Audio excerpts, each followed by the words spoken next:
Oh, action yes, for yes. Yeah, you So I emailed put that to that me. made it live just so you know, just in case. I feel like I'm gonna forget if I didn't hit it then. Okay. Um, Hello, hello, everyone not there's no watching. one, everyone not Hello to watching. everyone not watching. They might watch it later, right? Hmm? Yeah, I think if you watch on the if you don't go to the Hangout, if you just watch it on the Google Plus page, it doesn't show up because as always a viewer. What? What do you mean? Because I think a few times I was watching on just the Google Plus page, on like the Hangouts, but I was just on Google Plus feed. I think it's the feed that goes to YouTube, I guess. You would say, "Oh, there's no one watching." And I'm like, I text you, say, "Oh yeah, well, I'm watching," but you wouldn't show up as a. Yeah, Oh, when because I've watched a couple of times and you've said like, yeah, no one's on, but like I'm sitting right there looking at you, so I oh, don't know. really? There could be people watching. Well, that's interesting because I've always so I mean, there's definitely you can watch it on YouTube, which is it used to push you to YouTube originally, right? And this is built on the backs of YouTube, but then there is the that there's the event page, which I think if you're on the event page, you know what I mean. It's saying I'm watching, it counts you, but you're right. It could just be streaming there. I think in the small window, and people could be Yeah, watching. yeah, I don't think that yeah. counts. I've even Right. pulled it up on my iPad and watched you while you're recording. I don't know if that counts or not. Huh. I don't Yeah, know. that's It's hard normally to how I tell. used to watch. Was just in the small window on the events page, and yeah, he's some few times say, "Hey, no one's watching," but I'll be.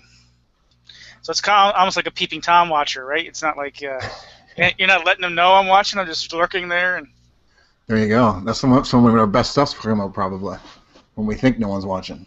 Probably. I like having the podcast to listen to on the drives to and from work. So I don't usually watch because I don't want to have watched it and then not have it to listen to later.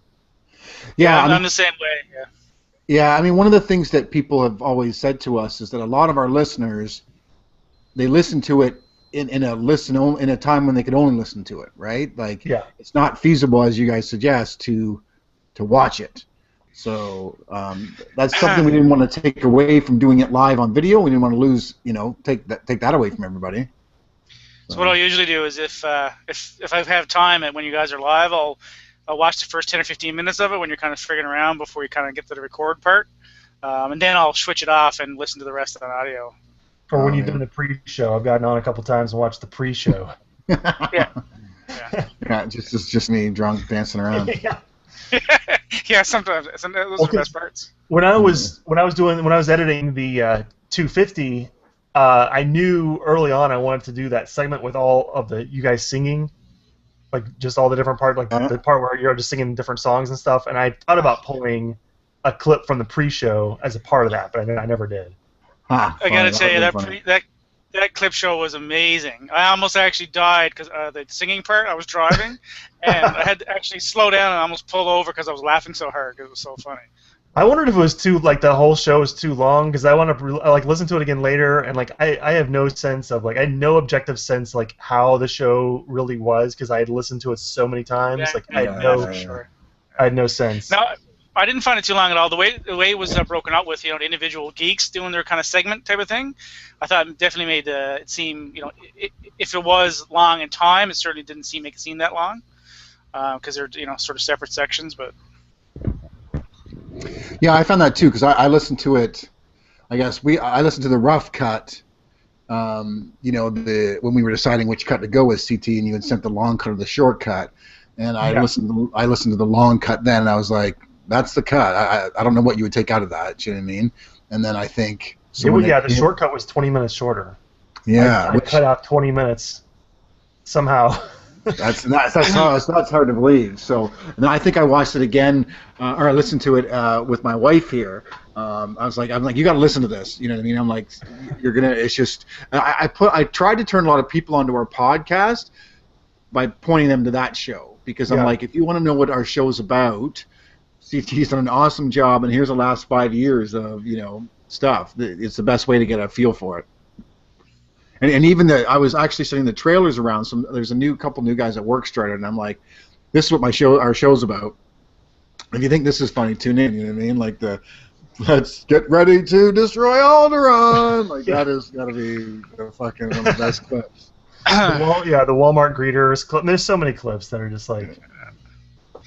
Yeah, I know. At the end of it, I wanted more, so I don't think it definitely came off as too long up to me. Yeah, and I was like, I wonder if there was going to be an Easter egg of Easter eggs or something, right? Yeah. Yeah, there were a couple Easter eggs that got worked in as clips. And I were thought they about that, that. I mean, you took that were Easter eggs and made them into clips?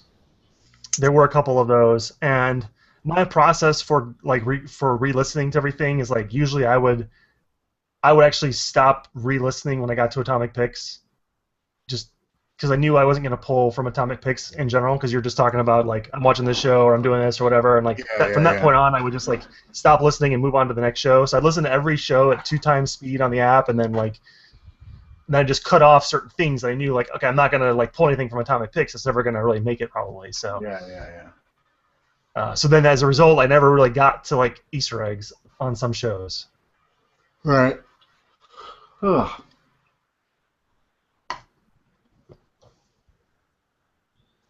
So did everyone have a good Father's Day? Yep.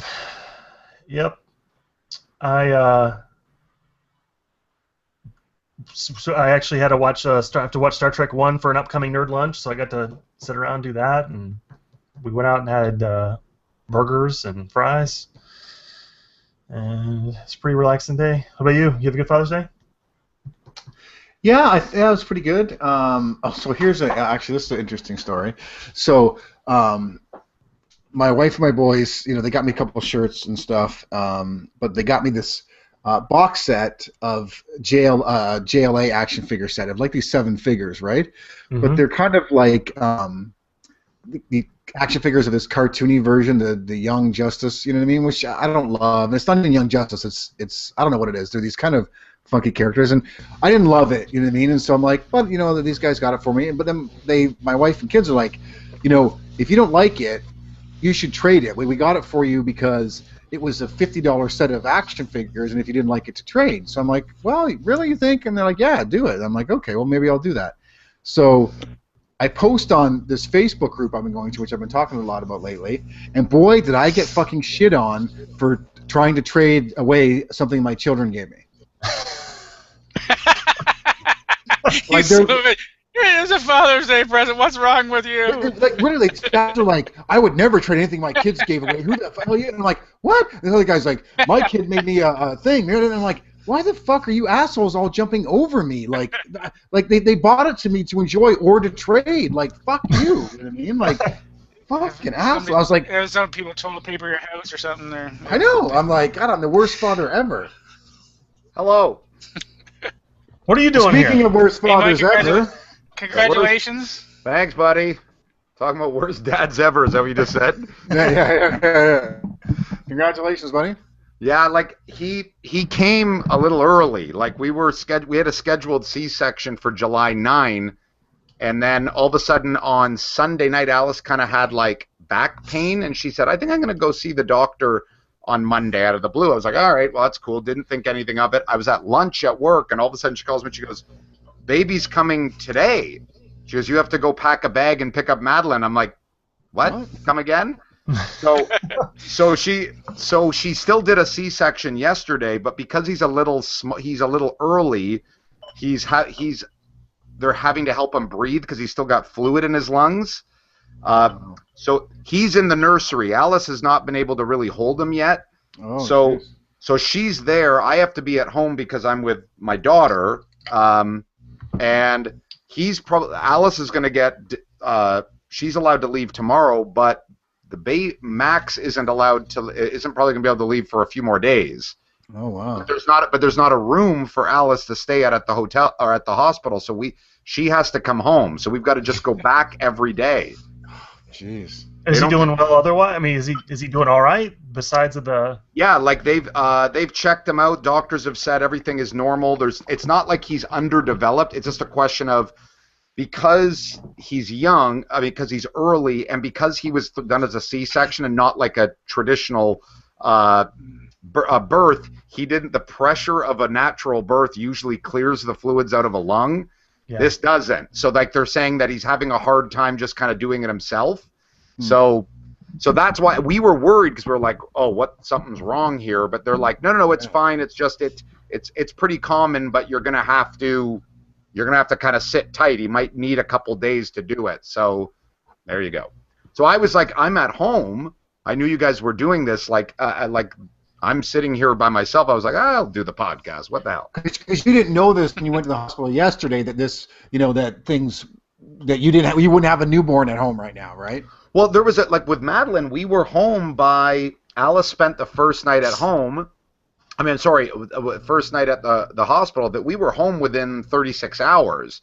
Right. So now all of a sudden it's like, I knew I'm not sleeping at the hospital because of our daughter. Like with the first baby, you're staying there all as much as you can. It's like there's nowhere for we can't have a 3-year-old sleeping in a hospital room. You know what I'm saying? So it's just a little. She's not allowed to stay home by herself. Well, we usually do that, but I haven't cleaned up my knife collection, so I thought she might get into it. No, I checked. Apparently that's hanging on the wall. I checked. Apparently that's illegal. I don't know. Oh, yeah. Yeah. Okay. Well, you just leave like a bowl of food out, and I think it's fine. Yeah. Lock them in a room without any dangers. And a bowl of water and food. It's a bowl of juice, Todd. You're supposed to leave a bowl of juice. Yeah, that's right. Yeah. Yeah, come on. It's a baby. They can't eat anything yet. Okay, so DJ, are you okay to do little topics then, right? Because we're not all prepared to do the tropes thing. No. I kind of assumed, yeah. Like you guys do what you got to do. I mean, do I have a little topic? Is that what you're saying? Yeah. It's tropes. His little topic is tropes. Yeah, you could do. I have something I can wing, yeah. Are you doing geek news or not geek news or whatever the hell? Oh, shit. Yeah, I just realized I uploaded the podcast and it doesn't have geek news. It just goes to silence because I thought there was a fucking bumper. Shit. Well, that'll still work. Anyway. No, we didn't talk about geek news. Is there anything we're talking about? I haven't looked. So. I don't know if that Jason Momoa as Aquaman and that whole list of DC movies is not if it's recent enough or not to talk about. Maybe him as Aquaman, I guess. I have some thoughts on Jason Momoa. Yeah, okay. So why don't we? You want to do that one, CT? Yeah, I can pitch that one as a geek, whatever you guys call it now. Geek comments or something. Yep. Okay. Okay, Downs. Give me 1 second. Sorry, one second. Yep. Yeah, I guess that's the other thing is we might lose DJ at periodic times, having being the only one home. What I'll probably maybe the lack of the. Go ahead, Todd. Maybe the lack of the bumper on the new podcast will finally convince people that geek news is finally dead. There you go. If it doesn't have a bumper, then it doesn't exist. Oh my God! There's no bumper. It doesn't exist anymore. That's right. Shit, I forgot because I was going to go back because we thought Bloom had recorded a geek comments bumper, but it's not done. Geek comments. So what I'm going to do is, since everyone's been on, I guess I won't bother making any special intros. We'll just go in order.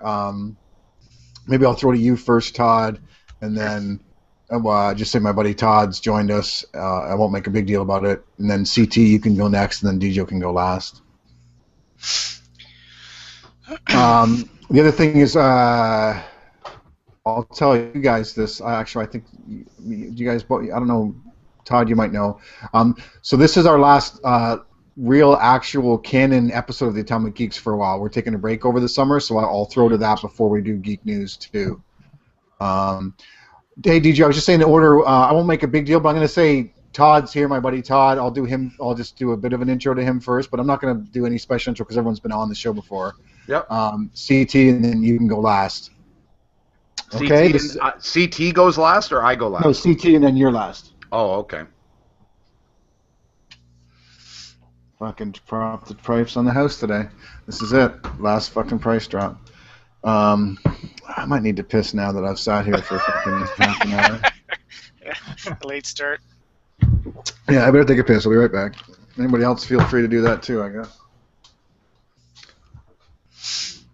So how are things with you guys? Oh, good. Good. Yeah.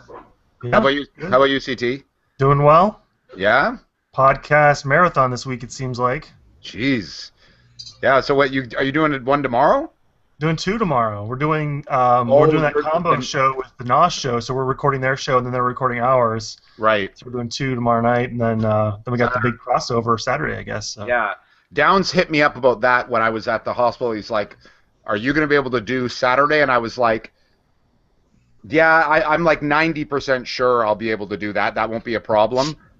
But this just came up because I was like, I had to pick my daughter up from daycare. My wife's at the hospital, so I was like, well, if these guys are around, I don't know what they're doing for the show. I'll join them. So When you sent the email out yesterday and it was gonna be tropes, I was so glad because I'd actually started taking notes last time you did the trope show. I had like this little little notes app on my phone. And I started like every time something came up, I actually had like 3 or 4 already on the notes. same with me. Like since we did that topic, I keep seeing and finding more tropes. So I was like, oh, yeah, so I had like 5 on the list. I was like, oh, I'm ready for this, and then I no, have like we're not doing 7. it. I have like 7 that I'm like are good ones to go, but I was like, I didn't want to do that as a mini topic because I think we could probably do a whole episode on that. When you do that episode, I wouldn't mind being on it. Yes, Whenever. for sure. We're still talking about Hollywood tropes, eh? Well, since we did that topic, I've just keep spotting more, and I've just been making notes for the last few months on them. You're a fucking note. So no comeback to that, I guess. Whatever that means. That is a Daryl T-Bear fucking response to any fucking burn you have out there. Daryl's a friend of DiGiovanni's that we knew from college. Okay, are we ready to go? Everyone knows what they're doing, what they're responsible for, and who's on first? Yeah. Okay. No viewers. Alrighty, well, hello there. Welcome to the Atomic Geeks podcast. Yes, Mike Downs' voice is the first one you're hearing 2 weeks in a row. I apologize. I'll try and not do a lot of talking. I am at Boxwood Brewing. I'm behind the bar, and I'm drinking some cider out of a fucking growler that I carbonated in a growler, which people said you can't do, but I fucking did it. Let's see. Oh, and my buddy Todd who also likes to brew beers on the podcast. So Todd Anstey, say hello. It's Todd Anstey again, back for another appearance on the Atomic Geeks. Here in large part due to a court settlement between Todd Anstey versus the Atomic Geeks LLC. They had to agree to have me back, the lawyer said, so here I am. I'm here tonight drinking beer out of a tiny little glass in my tiny little room with tiny little thoughts.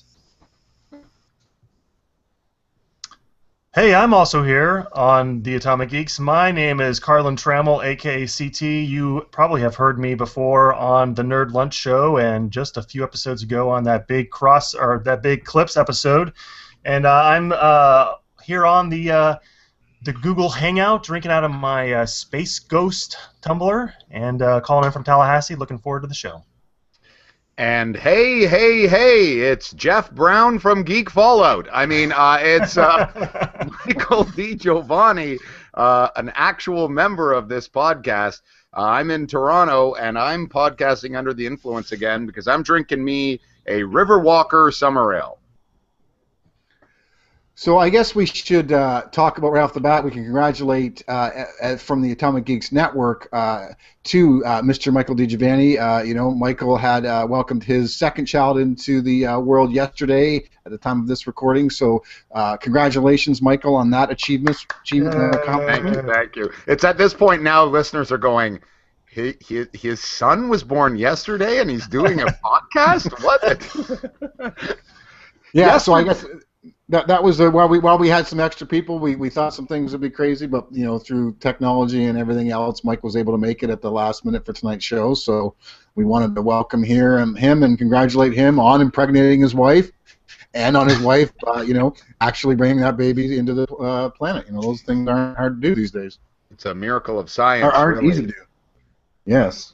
And your son's name is Tom Mick DiGiovanni, because you're that big of a fan of the Atomic Geeks. Yes. Tom Mick. That's a stupid joke. No, I like that. I would say that is a stupid joke, and playing the role of Christian Nielsen tonight will be CT. Hello, Internet. No, that's I've actually suggested that, and Chewbacca Di Giovanni, which both did not go over well with my wife. But young Max is now with us, so I am now a father of 2, but I am still able to podcast despite a new child entering this world. So let's do it. Onward, Christian soldiers. Okay, and I guess one other bit of housekeeping to take care of before we get into tonight's topic. Just because it's going to be a little bit of while before you hear from the Atomic Geeks officially again. We have mentioned that we will have our big summer crossover series coming. Actually, the time of this recording goes out, that will have probably already happened. So hopefully, if you're out there, you tuned into our Google Hangout for that. Or you might just be hearing about this for the first time, listening to the podcast and going, "Hey, can I tune in?" And sorry, you can't. It already happened. But but we'll put the show up in our feed in some form. Like we'll edit the audio of it, so that'll show up eventually. So yeah, that's what I meant. But like you won't be able to tune in if we're talking about timelines. But yes, you'll be able to hear the show. Yes. But my other reference is that aside from that, this is going to be the last official in canon, as they say in the biz, episode of the Atomic Geeks for literally the next 3 years. We're taking an extended break. We're going to do some side projects. No, just kidding. We're taking some time off in the summer. If you're listening to the episodes last week, Christian was going to host this week. There was some vacation miscommunications. It turns out that with the baby coming and everything else, it's a little too difficult for us all to commit to this on a weekly basis. Blame it on the baby. The next couple weeks. It's always the baby's fault. And that fucking baby who's already so thrown it's my things into offspring that has screwed up the Atomic Geeks podcast, is what you're saying. Oh, all I'm thinking about is your little daughter, whose now life is all thrown up into cahoots because she used to be an only child, and now she's a child. She has a little brother to worry about. She has another thing to blame him on, and it can be the desolation of the Atomic Geeks, or the break of the Atomic Geeks. I also think it's just very suspicious that right when we're announcing that the Atomic Geeks podcast is going on in a hiatus, Christian Nielsen is nowhere to be found. I mean, this is like when the Beatles, there were rumors about Paul being dead, right? Maybe Christian's dead, and we just aren't admitting to it. Or maybe Christian's wife is truly Yoko Ono, is what you're saying. It could be Yoko Ono breaking the Atomic Geeks. No, in all seriousness, we're just going to take off our, the month or two over the summer. I potentially will be moving as well, so that kind of complicates things, although we don't know what's going on in that world yet. So, whatever will people listen to while there is no Atomic Geeks podcast? Oh, what? There's thoughts that one could go into the archive of the classic film jerks. Oh, that's not what came to mind. Well, I was going to say, you could probably listen to Atomic Geek Downs as he shows up on all these other podcasts on the Atomic Geek Networks. I don't have a whole lot to do, actually. Yeah, just trying to peddle your wares, trying to get work wherever you can, right? Mm-hmm. Just know that Nerd Lunch is not going on a hiatus right now, and there's also Pod James Pod, but I can't encourage that. So. But yes, there's obviously you can listen to all of the other great shows in our network, like the aforementioned Nerd Lunch, the Cult Film Club, the Bloke Show, Geek Fallout, Classic Film Jerks, which will continue to put out episodes, even though we only do that monthly. We have a lot of different shows for a lot of different tastes. The Atomic Geeks will be back, but yeah, definitely check out the other shows in the network for sure.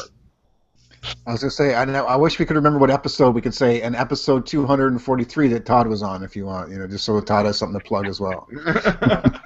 Best episode ever. I don't know that was the actual number, though, so don't quote me on that. Okay, so is that, not time for the topic yet, because we still kind of sometimes have a segment that we do here. Sometimes there's a little musical interlude that plays before that. Well, not musical interlude, but whatever. So, does anybody have anything of a geekery nature that we might want to comment on? Oh, hey, I didn't know if you guys were still doing this or not, so I brought something just in case. And there is, there's always news about this Batman v Superman movie, and turns out there's a few more characters that are going to be in this movie, but the big recent one they've announced and has, I guess, been confirmed is Jason Momoa will, in fact, be playing the part of Aquaman. And then there's also been this rumored six-movie lineup that takes place after Batman Superman. But I'll throw those both out there for your commentary. Well, first of all, Batman v Superman: Dawn of Justice is just the most cluttered film in the friggin' world. I think that's safe to say here. But it's very. I mean, I like Jason Momoa. He was the dude from season 1 of Game of Thrones. He was on Stargate Atlantis. Am I right, Downs, on that one? Yeah. He was in the Conan reboot. Yes. He was in the Conan reboot. And he didn't do a bad job as Conan at all, I thought, despite that movie. Yeah, it was a good job as Conan. You know, not a great movie, not a great adaptation, but I think he fit the part well. Sure. What this is basically illuminating here is that DC is badassing up every one of their characters, right? Like Aquaman, with the casting of him, this guy is now a friggin' warlord, is what we're kind of looking at. Like they don't follow the same sort of or they're not now following the same sort of casting habits of maybe Marvel, who are trying to get to the core of the character. Like they're really making the DC are doing a tougher, meaner, more badass version of all of their characters. Am I right on that or what?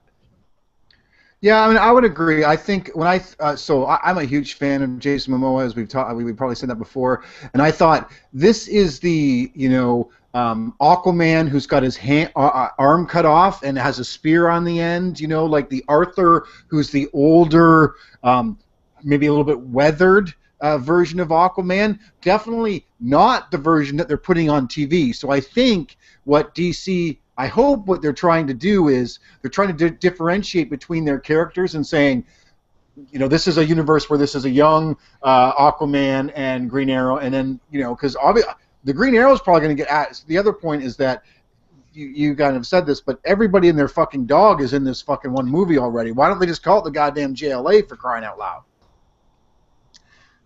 Yeah, I would agree, Dijo, that Jason Momoa is definitely more. Well, if anything, I think he actually comes across more as a Namor part kind of character than an Aquaman. Aquaman always comes across to me, in historically speaking, you look at Super Friends or you look at the more recent adaptations, maybe not like the 90s version, but in general he comes across as a sort of vanilla character and not very threatening.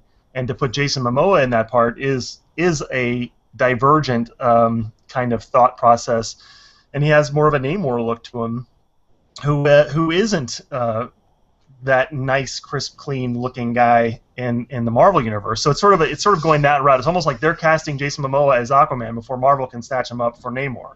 Yeah, you're right. It's just like I've said this before. DC is completely ignoring, and I'm using air quotes, fun with their movies. Like they are making serious, action-heavy badasses. Everyone is like a 90s comic version of Wildstorm type comic. Like Superman is darker. I mean, Aquaman is cast by a guy that's played a barbarian and a friggin' warlord on Game of Thrones. I mean, Wonder Woman's probably going to have the machine guns, and Green Lantern is probably going to be played by Jason Statham at this point. You know what I'm saying? That's a bit facetious. I want to see that. Machine guns. Well, I guess in a way my power. you can't blame him for trying to replicate what worked for him before in terms of darker sort of storylines as opposed to the lighter stuff. But yeah, I mean, actually, you have a really good point, Todd. I think they saw success with the Batman.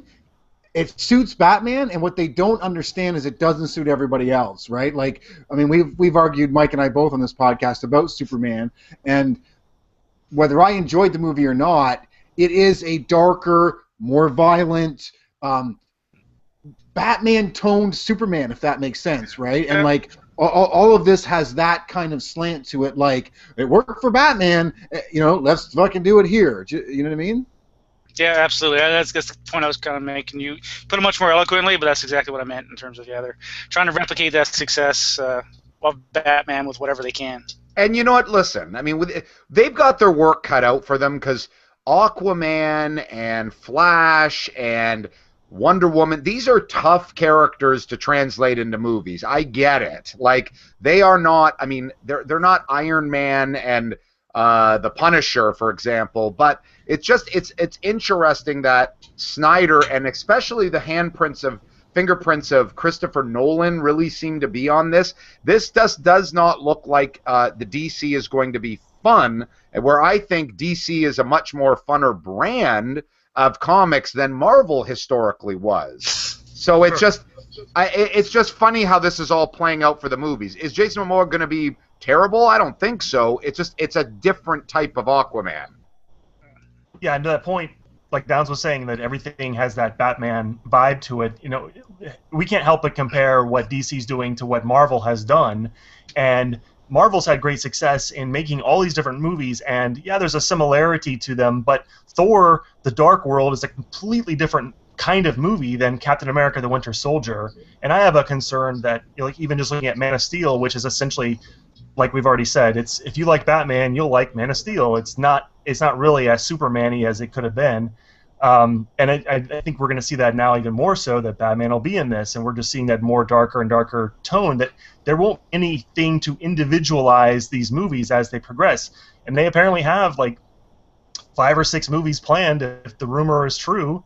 Shazam, Sandman, Justice League, Wonder Woman, a Flash and Green Lantern team up, and then a Man of Steel 2, and that takes them all the way through 2018. So how different are they all? Sorry, CT, that's interesting. So they're not considering this the Man of Steel's proper sequel then. If this rumor report is true, then Man of Steel, then there would be a Superman solo movie in May of 2018 that is essentially his direct sequel. Oh, okay. So this one is really lined up, as Downs was saying earlier. This is pretty much a prologue to Justice League, and they just have a terrible, long-winded title for it, really. Yep. Yeah, and you know, the only thing I'll argue is society darker now, and do you guys like the fun Superman because that's what you grew up with? And is this what Warner Brothers actually has to do to make these characters relevant and to reinvent them? To me, it's like if a character has been around in publishing for 75, 80 years, something is working, right? Like, that we have to really reinvent it to be completely opposite of really what the core concept is. The Dark Knight is pretty in line with what Batman is. I mean, we get that. But Aquaman and Green Lantern and these guys don't need to be dark. I mean, that should play in different genres than Batman. Not that they can't team up. I don't know. But maybe kids today are too jaded that or maybe some studio executive. I think studio executive thinks this is that, you know, kids today are too jaded. Everything needs to be a bit darker. Do you know what I mean? It's just that we're not the Bill Clinton era anymore. But I mean, when I just keep going back to Marvel because that's a clear example, or even some of the X-Men movies or Spider-Man movies. Those still have an element of fun to them, even if there is a darkness to them. They still carry with it. The Avengers is such a fun movie to watch. Like, I've watched that so many times because I enjoy watching that. Where Man of Steel, it's just like there are things I like about it, but it is just like go on suicide watch after watching that movie. Yeah, and I'll argue, though, I don't know that Avengers is that great of a movie. I've seen it twice in the theater. I tried to watch it again. I got kind of bored in the beginning, and then it's this huge battle. So, I mean, some of that, I think, is geeking out over the fact that this is finally happening, this movie, do you know what I mean? Because it is this big, huge budget thing, but it's certainly not the Dark Knight quality of a film, that's for sure, do you know what I mean? Like, it's not, I don't think. Would you argue that, CT? Let me jump in here. Sorry, CT, like for a second. The Avengers is a goddamn good movie. I mean, it's a very different movie than Heath Ledger, Nolan, The Dark Knight, for sure, if we're comparing those head to head. But, I mean, the character interplay, the dialogue, all of that in that film is spot on. I mean, and then the bringing the team together, the little battle amongst themselves, uniting against a common enemy. It's a good goddamn movie. I mean, but yes, I mean, is it The Dark Knight? No. That's like saying, is Indiana Jones and the or is Raiders of the Lost Ark, is that the same movie as Aliens? I mean, it's not. You know, it's like they're different, but I mean, yes, they're both action movies, but they're vastly different. Right. I don't think that's a fair comparison, but anyway. No, I mean, I think a better comparison would Indiana Jones compared to, like, say, Sahara. You know. Yeah, you'd have to be in the same similar genre. That's but anyway. Or Indiana Jones compared to something like a Godfather. I mean, you got The Godfather. It's like this. It's critically acclaimed, massively good movie. Then you got Raiders of the Lost Ark. Well, yeah, it's a good movie, but it's fun. I think that's what I'm saying about the Avengers. Is the Avengers without fault? No, I mean, I agree. Like the first 20 minutes when I go back and rewatch it, I kind of want to skip that. And the whole Hawkeye plot line, yeah, that could have been handled better. But that's all I'm saying is that. But I mean, there are still so many things about it. Like, I still love watching it. It's still so fun, and it's not just that one. I mean, Iron Man 3 I enjoyed, and the other, the ones that have come since that, such fun movies that I don't think they have to be overly dark. I mean, there are dark elements in Captain America: The Winter Soldier, but it's still such a fun movie that I think that's something that they could have done more with Man of Steel and even the Batman movies, where it could have peppered some of that fun and enjoyment into it, rather than just be like, oh my goodness, such brooding and darkness the whole time. Yeah, I mean, I think you bring up all fair points, and even to back you up further, I would argue that Marvel has tried to do dark in the Spider-Man franchise and the X-Men franchise, and it did not work out. So, maybe they've learned the lesson that DC is trying to do now and just won't accept or something. You know what I mean? Because Marvel went down that road, and or at least some Marvel properties went down that road. You know, they're not necessarily Marvel managed, but Spider-Man 3 and X-Men 3 are both pretty fucking dark and are not very good, right? That's of true. all those library ones, right? So. So that's the segment that we don't do anymore, more called Geek Commentary News. Moving into tonight's topic, it's going to be a little bit loose because, again, we were, different plans on the way to go, what was going to happen, wasn't going to happen. So perfect time to pull the trigger on a Little Topics episode, because basically we can just talk about whatever the fuck people want to talk about. So why don't we start with you, Mr. Carlin Trammell. Give us one of those little topics that you wanted to talk about. All right, I'll go with my easy one first, and that is, Downs, you are both action figure collectors. I don't know, Todd, if you are, or DJ, I know you don't really do it a whole lot, but there's been several years a trend in action figure collecting to have convention exclusives, and one that's coming up for the San Diego convention is they actually have a Infinity Gauntlet replica, and you can only get this at San Diego Comic-Con, which, I don't know, like, I would love an Infinity Gauntlet replica hanging or sitting on a shelf in here.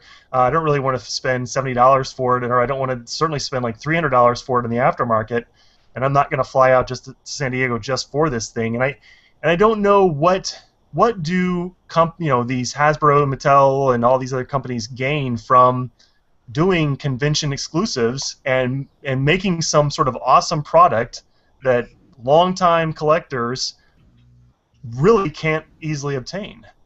I mean, to me, it just seems like it just shoots them in the foot, because like now, like, hey, I can't get it. Well, I mean, I can't ever get this thing I want. Like, to me, it gives me a bad taste for them and what they're trying to accomplish. Well, you know what? I agree. If you're going to do these convention exclusives, it should just be a variant of something. It should be something like Spawn with Todd McFarlane's face on it, or something. You know what I mean? Like something a little bit more kitschy and just one-off. I mean, to finally have that Infinity Gauntlet glove with that Thanos uses and it's got all the Infinity Gems on it.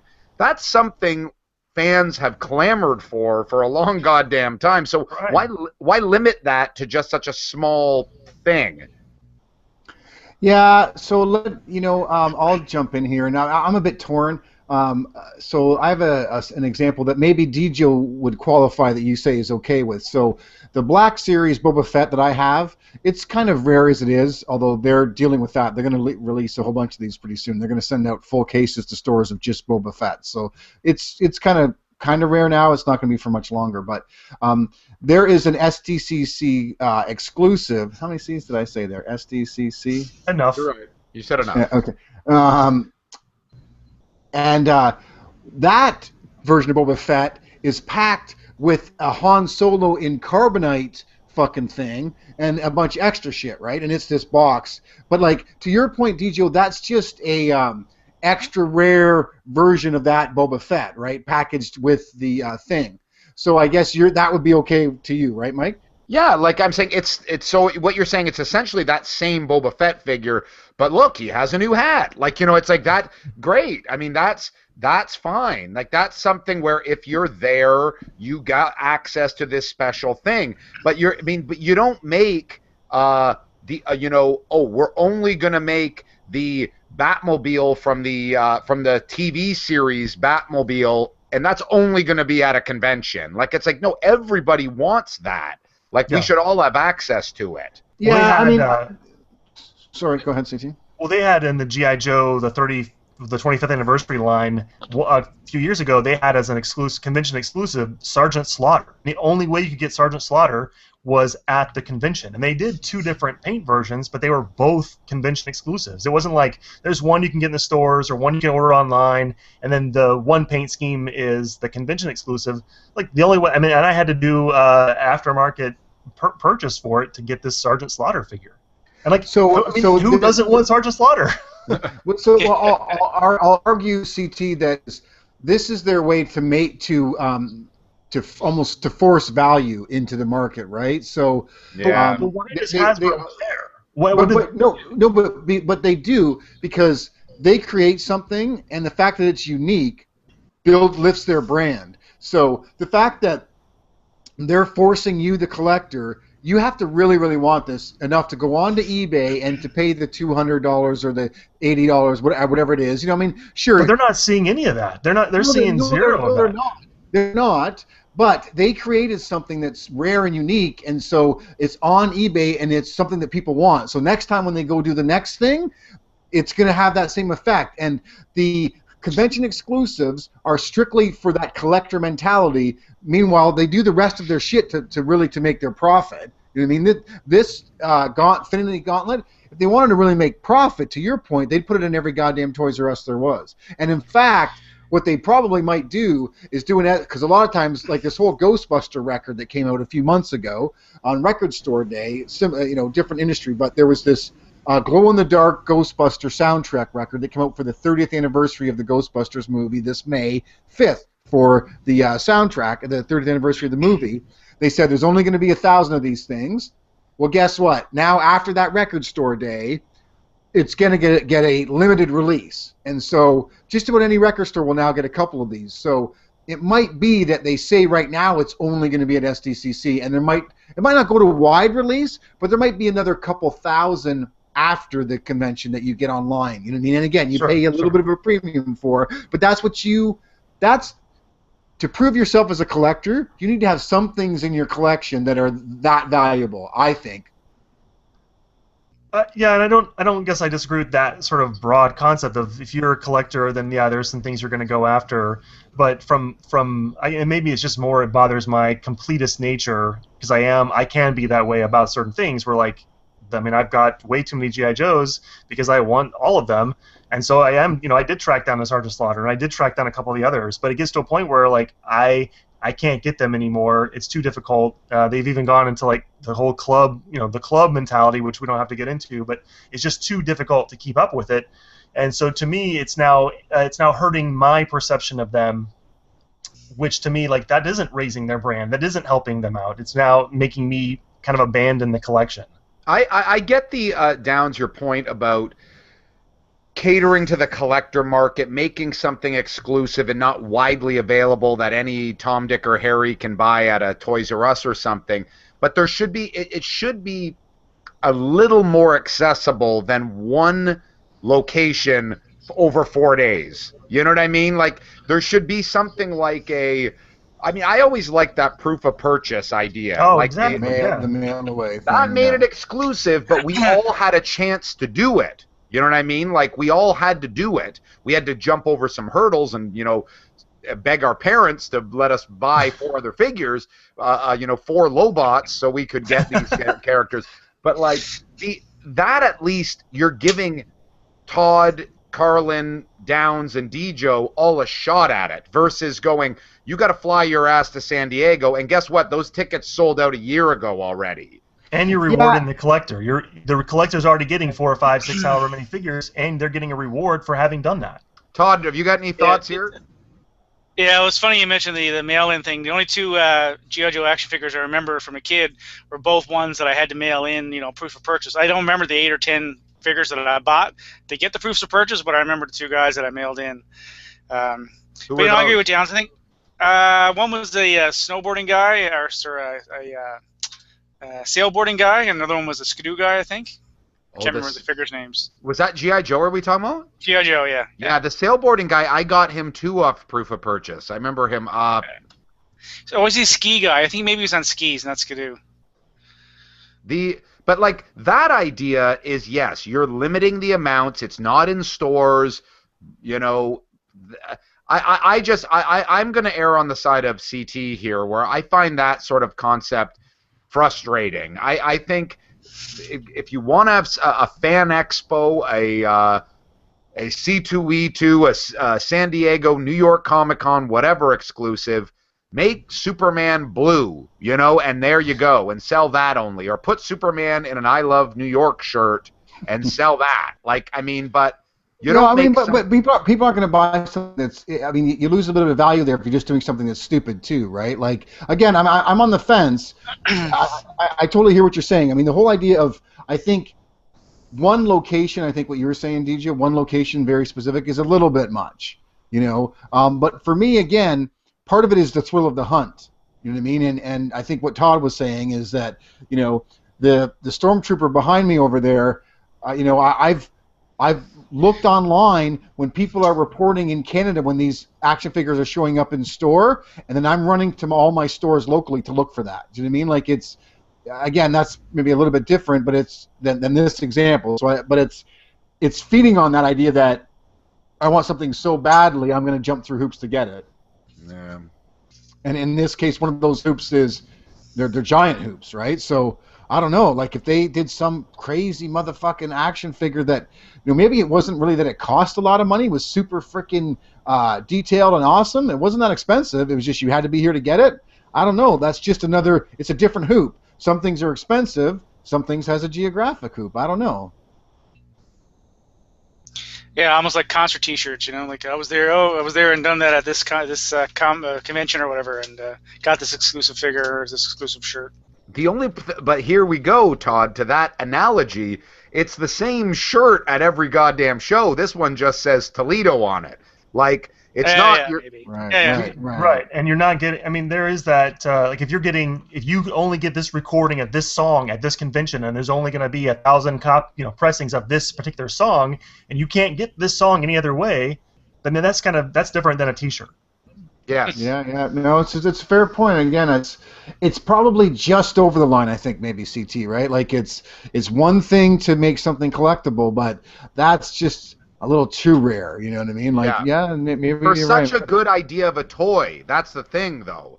For something that people have wanted for so long. That's like saying you never made an action figure of Yoda, and we're now finally going to do it, and we're only going to let it come out at San Diego, like, right. You know what I mean, for 1,000. It's like, come on, it's like. Yeah, but you know what? I gotta believe that that's bullshit. They're saying that now. That this thing is, because I've seen this too on where I read action figure stuff, and people are like, the Infinity Gauntlet, oh my god, and I'm like, I don't know, man. This seems too big to have at one time, one location release.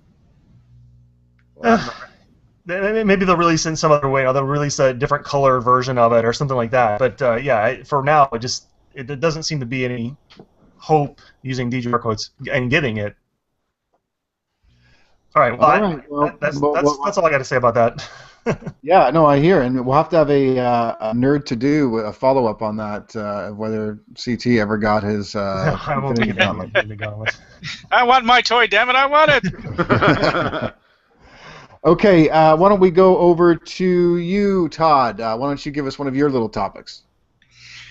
So this kind of falls under the heading of sort of, almost obvious, but worth talking about in terms of the future too. I was, sort of thinking about today about technology and how it's changed how I've used it in terms of computers. So, 10 years ago, I would have been sitting down at a desktop when I came home from work and surfing the net, and maybe 5 or 6 years ago, 7 years ago, would have been a laptop that I would carry around wherever I want to.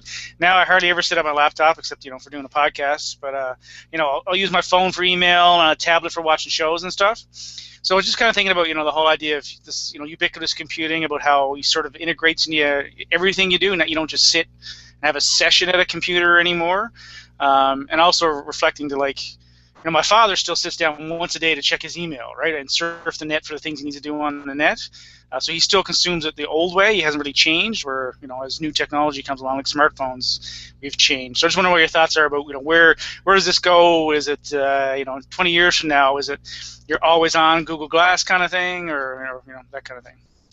Yeah, Todd, this is a subject that's come up before on our show. Is that we're always on. I mean, I think there was a stat recently that Canadians, and maybe we're not the highest consumption of this or the highest habit of this, but check their phones over 100 times a day. And that's probably, and to be honest, maybe low, but even for certain people. But we are always on, and I'm guilty of that. I mean, I'm at the hospital waiting for my son to be born, as we were talking about, and it's like me and my wife are both totally connected. I mean, my daughter is looking at an iPad and watching cartoons. We're on our phones. I'm taking pictures and Facebooking them. It's like you're right. It's like the ubiquitous sort of access. How could it get worse in a way, or better, I guess, depending on your sort of frame of mind? I don't know how could we do it more at this point? Well, I mean, I'll jump in, and I think wearables are where we really start to. Right now, I think I do think, thinking about it, as you're talking, I actually still use a laptop a lot. I don't personally have a tablet, so I sit at a laptop a lot all day at work, and a lot of times at home sitting at my bar, I'm at the laptop. But the phone right now is really the device that made this happen. Is what took the internet from the thing you left, or the laptop desktop, to in your hand, walking and moving around. Right? It was the phone that did that. To me, we as people are starting to move away from the barriers of the internet. Like, to your point, Mike, we're, you're always on now. You can Facebook. Literally, I've had people get pissed off. They send me something and they're like, "Why haven't you looked at this?" And I'm like, "Dude, I'm driving my car," and it's like this woman, this friend of ours, and she's like, "You have Facebook on your phone. Why haven't you looked at this yet?" I'm like, calm the fuck down. You sent me a fucking stupid joke video, and I haven't responded in a half an hour, and this is upsetting to you. Come the fuck on. So, Well, I had huh? Well, I had that reaction tonight. Actually, I was texting you about on your phone about something. I was like, "Oh my God, it's been 4 minutes. Is he dead? Is he in the hospital?" Because you're so used to people being so responsive all the time, right? Well, that was funny, because I literally left my phone upstairs for 20 minutes, and I come back, and there's 15 messages from Todd going, "Hey, are you there? What's going on?" And it's like, holy shit, dude, calm the fuck down. But I will tell you another anecdotal story that I think is interesting, though. I work with a guy who doesn't read his work email until the end of the day, and he processes his email. Do you know what I mean? So he's a very, very busy guy, and he gets a lot of interruptions in his time, and he doesn't allow email to interrupt him. Working with him is very difficult, because I respond to every email almost literally when it comes in. I'm responding to email all the time because I feel that part of my job is to be responsive like that. But it's interesting, like that's not the way he works at all. Do you know what I mean? And I'm like, that's like I have to know, to go talk to him, find him, and speak to him in person. Because if you need something that's going to get dealt with in 2 hours, an email is not the effective way to communicate with that person, which is, I think, not the way most people expect. It's funny, that guy is rocking it old school. Like, that's the way our parents worked. Like, that was the way my dad must have worked. I mean, he had a typewriter and a phone on his desk. Like, there was nothing instantaneous about anything, right? Well, so it's and there's all these articles about efficiency and time management, and like I'll read these management, efficiency blogs and articles and newsletters and things like that. And I'm like you, Downs. Like I'm checking my email constantly, and I get the notification, and it distracts me. And there's all these things that say like you should only check your email 2 or 3 times a day because you are constantly getting interrupted, and you're not able to sit down and work on whatever task is in front of you for a solid hour because you're not really working on it. You're actually checking your email 20 times and checking Twitter 20 times. And so, email is an asynchronous form of communication, but we're not treating it that way. We're treating it like text or a telephone call. Yeah, that's a very good point. Where to Todd's little topic lob ball here. It's like, where do we go from here? It boggles the brain. Like I don't even can't even fathom what any of our children what the world will be like when they are, God forbid, working, let alone in high school. You know what I mean? Like I don't know. Like it's just like how much more access can we possibly have? It's like are we gonna speak to people? I mean, is that gonna be a little topic in on the Atomic Geeks episode 2000? It's like, how can you believe this? People are actually speaking to one another like without a machine. Like it's just I don't know. I mean, it just I feel I have to actually shake my head a little bit sometimes and go, I'm responding to tweets, I'm liking stuff, I'm still fully active in probably one of the most the days where you shouldn't have any access to anything, and you're like a birth of your child. I mean, I only missed a few hours of stuff, like, to be honest. Well, yeah, I live tweeted my second child's birth. I was like giving Twitter updates and like, okay, this is where we're at, and this is like, she's 5 centimeters dilated. all that stuff. Luckily, everyone on this podcast, at least right now, knows what that means. A lot of our listeners may not, especially Sad Hydra. I apologize to you, young man. You should know anything about that anyways. You don't want to know about what that means for a long, long time yet, my young brother. Yeah, I definitely think wearables, I think once we start moving away, I think part of the problems that we have right now is dealing with spam and unintended messaging and filtering important things, up to some sort of, if it was a watch, I've given up on the glass because I took such a reaming on the podcast about it. But even if, like, I literally, I look and I think I'm like, shit, if I just go, you know what, ignore, swipe or whatever, and oh shit, you know what, oh, okay, I need to, especially I walk a lot, my phone, I plug it in my headphones. I don't think I need a phone anymore. This is my key to the internet, but I have headphones. You can pick up my fucking microphone from 10 feet away, or my voice. So I think I've said this before, but I'm waiting for us to move past this fucking physical device. I can't wait for that to happen. Well, you know what's interesting, Downs? I heard someone say once where they're like, which is the most important screen right now for us? Is it the TV? Is it your laptop? Is it your handheld? Is it your and to be honest, the answer is the one that's currently in front of you. Like, that is the answer. Like, it's no longer TV is number one and laptops number two, and it's just we have screens everywhere, whether it is your phone, your tablet, your phablet, your laptop, your desktop, your whatever.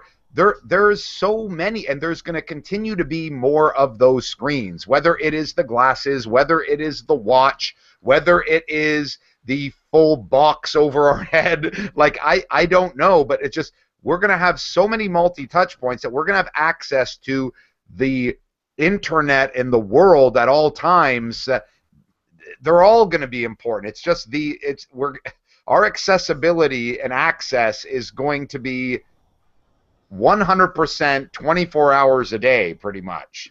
Well, I mean, really, to me, I think, like you hit the nail on the head, Mike.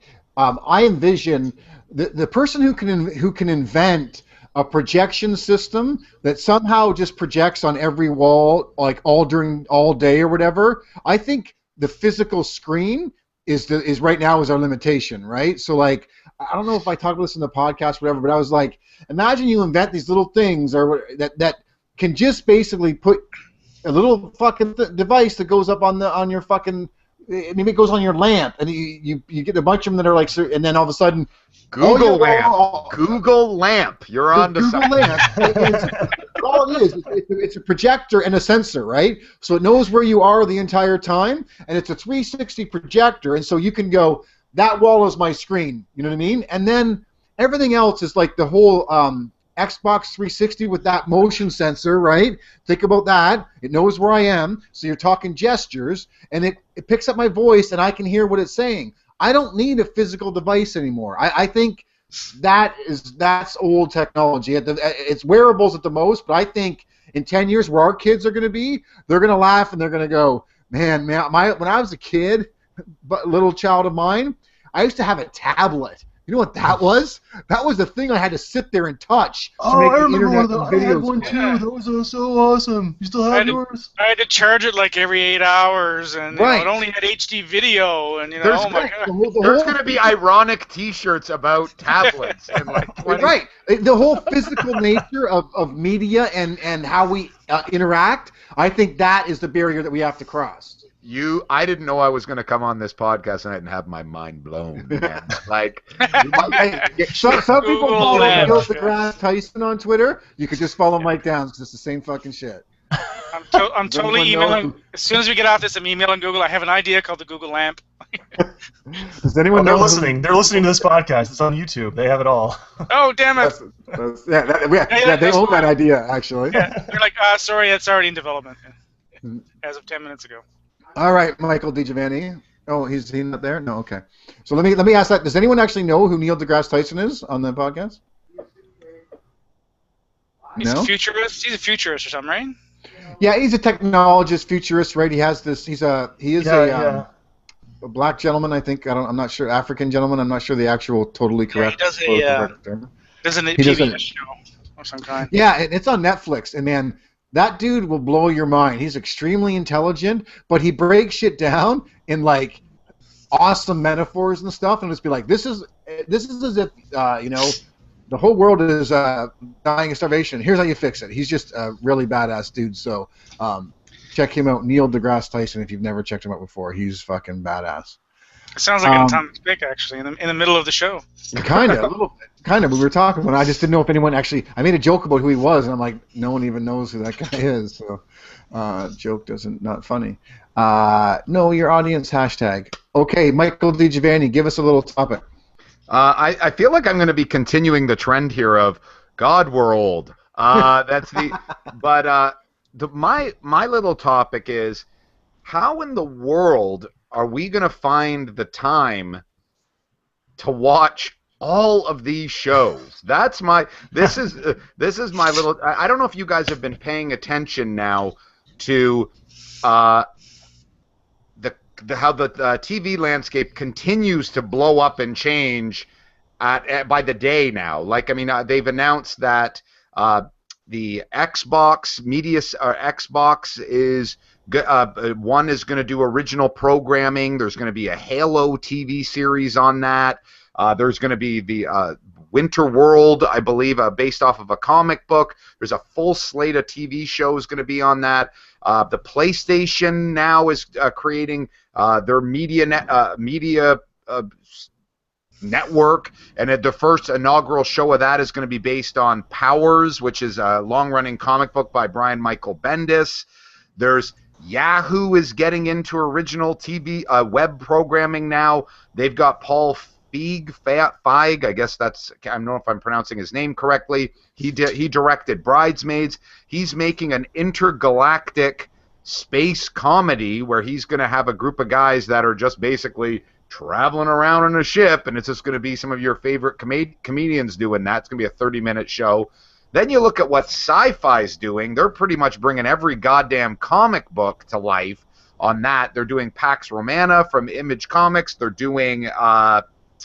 I think it's Letter 44, or is that the one, CT, that you know what I'm talking about? Yeah, the one about the president who, or the aliens and the president or something. Yeah. I haven't read it. I've downloaded the first issue, but I haven't read it yet. Yeah, like, so it's unbelievable now, the choice of, especially if you're a geek, of the quality of content that's coming, but it's the platforms that they're all going to be on. It's like my biggest issue is, how am I watching all of this stuff? Like, where am I? I'm having a hard enough time now with HBO and AMC and Netflix.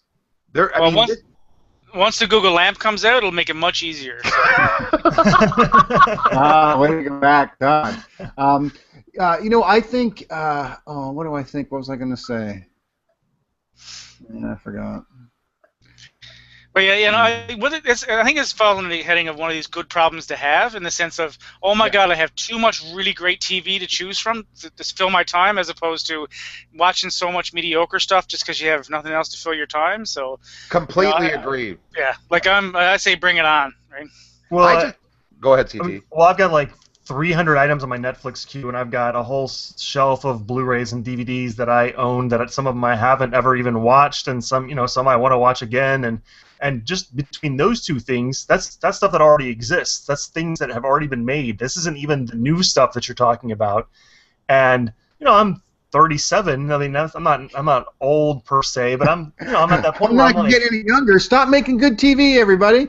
I mean, I've actually had this thought recently, and I think I verbalized it to somebody I work with. I was like, at some point, maybe when I'm 40, I'll just say there's a line in the sand, and I'm only watching stuff that has already been made up till now, or I'm only watching stuff that hasn't been made. I'm gonna have to make that call at some point, because there's too much. There's just way too much.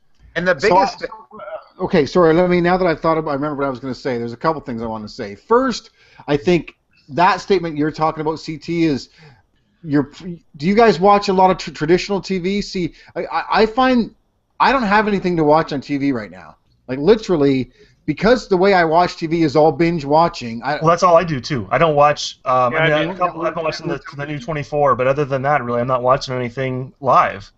Because I just find, like, I've caught up with everything. I literally am searching for things. I don't have anything to watch right now. You know what I mean? Okay. See, I find that hard to believe, because I think here's another issue, and I completely agree with Todd first by me saying these are great problems to fucking have. All right, and to what CT said, above and beyond everything that I just mentioned of all this stuff that is in the pipeline for television, it's that we are at a moment in time now where pretty much the archive of television is available at our fingertips. So if you want to watch every friggin' season of Fantasy Island, you can do that now. That wasn't possible. When a show was kind of gone, it was gone. Like, and then there was, well, we'll choose to put out certain shows on Blu-ray or DVD. Now it's just, you go on Netflix, or, I mean, I wish we could go on Hulu in Canada here, or Amazon Prime or anything like that. Like, every fucking show is there. So it's like, to your point, CT, it's like, I'm not just going, oh, I gotta watch Fargo, the TV series. I'm looking, going, Jesus, should I watch, what is that Jim Henson produced sci-fi show? I don't know the current one. The Muppet. Oh, Farscape. Farscape. Like, I never, like, that's an example of, like, I should get around to watching Farscape. I didn't think it was that good. No, but that's a good example, though, of, like, that's something it's a very good example, yeah. Like, all that stuff's there now if you're curious about it. Like, well, my wife and I are watching Dollhouse now. We never watched that when it was, when it aired. That's at this point an older show. That's in the past. So that's an example of, like, me going back and having to watch that versus choosing that over something new that's coming out. That's the dichotomy we're in. To me, my favorite way to watch shows is to go back to old stuff I haven't seen for some reason that I've missed. Is that, oh my god, there's 4 seasons of this, and I like and enjoy it, and just binge watch 4 seasons of episodes in like 3 weeks or 2 weeks or whatever, right? To me, that's the best way to watch shows, as opposed to petering, piecemealing it out over 8 or 10 or 12 or 14 weeks. Oh, I completely agree. I mean, my wife and I watched Fringe that way. We didn't watch it when it aired, and we just finished watching all 5 seasons in like the span of half a year or something like that. And I mean, it was great. I think it was so much better than if we had watched it weekly for 5 years. Yeah, totally. See, I'm literally going on Netflix and going, I should maybe watch Fringe over again. Like, I literally the other night put on Battlestar Galactica to watch for the second time. Because I'm out of things to watch. I can't believe you have that problem, Downs. Like, honestly, this whole episode now needs to be about just finding you something to fucking watch. Did you watch all of Star Wars: The Clone Wars? It's all on now. I'm currently watching that with my boy, so I can't watch that by myself. Oh, okay. So you're not out of shit to watch, then, is what you're saying? Well, no. I also I would feel a little foolish as an adult watching cartoons, I think. Honestly. Not me. I sit there and I'm like, I don't know, I feel like I should be watching porn at the very least, or wrestling or something good. Like, I feel like I'm wasting my time watching cartoons, honestly. Maybe have it on your second screen or whatever, Maybe. Like, I just think now we're at a cusp. Like, that's a whole other interesting tangent that I'm glad we talked about, where how much is available and how we watch television. But I think we're at such an interesting time in television, not just how the delivery mechanism of it, but that TV is caught up now in the sense that they understand that genre entertainment, using air quotes, can be done very smartly. And I'm not just saying this happened at Game of Thrones. I mean, I would hearken back to when the things like BSG came out and Deep Space Nine, and where it became like, I don't mean to offend people, but it's not, it's sci-fi or genre action adventure stuff doesn't have to be Xena. It can be actually taken seriously a little bit. We are at a great point now in television where people are looking to comics, they're looking to properties and going, let's do that. I mean, I just look at what's coming ahead and I'm like, wait a minute, Steven Spielberg is making a Halo show. They're doing Powers. Netflix is doing 5 fucking Marvel shows. Like, I need to grow another body so that person can just watch television for me or something. One interesting thing I found, talk about binge watching and in terms of difference in delivery with Orange is the New Black, Netflix TV series. Yeah. They just put out season 2 all at once. None of this, once a week for 10 or 12 weeks, and skip a few weeks here. They put it all at once so that, here's our content, view it at your will, right? And view it all in one day or 2 days if you want. To me, I think that's the future that television should be. Like, don't try and make me wait to watch it. Let's put it out right away and just give me the content. However, I totally got to jump in on this topic because I feel the same way personally, right? I despise the whole idea of the television network just sitting around on television episodes waiting to piecemeal them out. However, with the Game of Thrones example, weekly, it's in the news and people are talking about it. And I was talking about this at work, and now this woman goes, this woman I work with, she's like, is Orange and the Black all up there at once? I'm like, yeah. She goes, oh my God, that's not good. She goes, I'm going to watch it. I'm like, yeah, I know, I love that. She goes, oh, I don't like that. I'm like, why? And she goes, she, as a marketer, in our marketing department, she's like, Game of Thrones gets so much press on a weekly basis. Orange is the New Black only got a little bit of press when it first came out on Netflix. And I'm like, geez, that's a really fucking good point in terms of, getting talked about on social media and shit, right?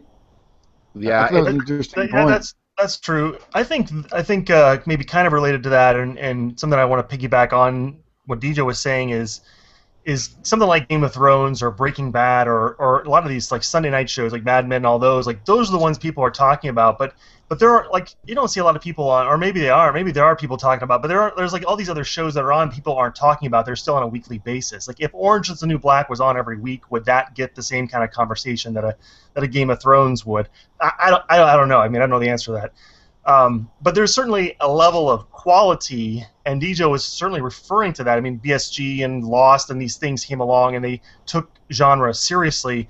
But at the same time, we're getting so overwhelmed with this genre stuff that we are getting things like Agents of S.H.I.E.L.D., which isn't as high a quality. No matter what you think of it, it's not the same level. And I think we, at some point, have to realize we're living in an age where we're getting now 20, 30 genre shows at one time. We shouldn't have to feel obligated to watch them all. We only have to watch the ones that are good. And I think our generation remembers when there was like Quantum Leap, and that was it. And we're like suffering through the agony of it. Maybe it's going to get canceled. Yeah. And the best way to go ahead. Yeah, and the best way to get 4 or 5 good shows, 6 good shows, is to have 30 bad ones along with it, right? And you pick the 6 good ones that you like, and you got to put up with those 30 bad ones just to get the 6 good ones. But we don't have to put up with the ones that we don't have to watch. We shouldn't have to feel obligated. I mean, I think we come out of this mentality of like, man, we have to support the science fiction and comic book stuff, because if we don't watch this, we'll never get more. Well, we're gonna get more now. Let's only watch the good ones. You're right. That's actually a great point, CT. Is that the tide has shifted here a little bit, where it's not going away. It's not a small subset anymore. We can ignore the shitty versions of the genre TV now, because there's going to be 14 other ones like that we can say the shit. Oh, sorry, I you blanked out there. I started talking. I thought you weren't there. Sorry. Sorry, no, I forgot what I was saying now. There's going to be like 14 other versions of all that genre TV stuff. So you're right. It's like at the end of the day, these are glory days, but maybe it's just the start of the glory days. I think this is just the way it's going to be from now on. Let's hope. Yeah, I mean, like what we've said that before. I think you said that before, Mike. That you just think that now we're always going to see superhero movies. Now there'll be some good ones, there'll be some shitty ones. It's accepted. It's the new Western, right? It's like just a genre now. I think you have to accept that. It's not that it's not special. It's just that it's a new way to tell stories. Like that's. Yep, I agree. Okay, so I'll take a stab at the old whatchamacallit, little topic roulette wheel, and I was going to pose a question, and that was, do you think podcasting is getting more popular or less popular? Like, is it gaining interest, or is it sunsetting in its usefulness? Yeah, so go ahead, and whoever wants to answer that question. Go, CT. I think more people are doing it and less people are listening. I think we're going to get to a point where the only way we communicate with each other is by releasing podcasts. But then no one's going to be listening to what I have to say. I mean, everyone's got one. I know, not everyone. Like my mom doesn't have one yet, but everyone's got one. And I mean, to be honest, like there's all these people I follow on Twitter, and they're talking about, hey, I got this new podcast, and I'd love to listen to it. But just as what we talked about in the last topic, I don't have the time. I mean, I got to work 40 hours plus a week.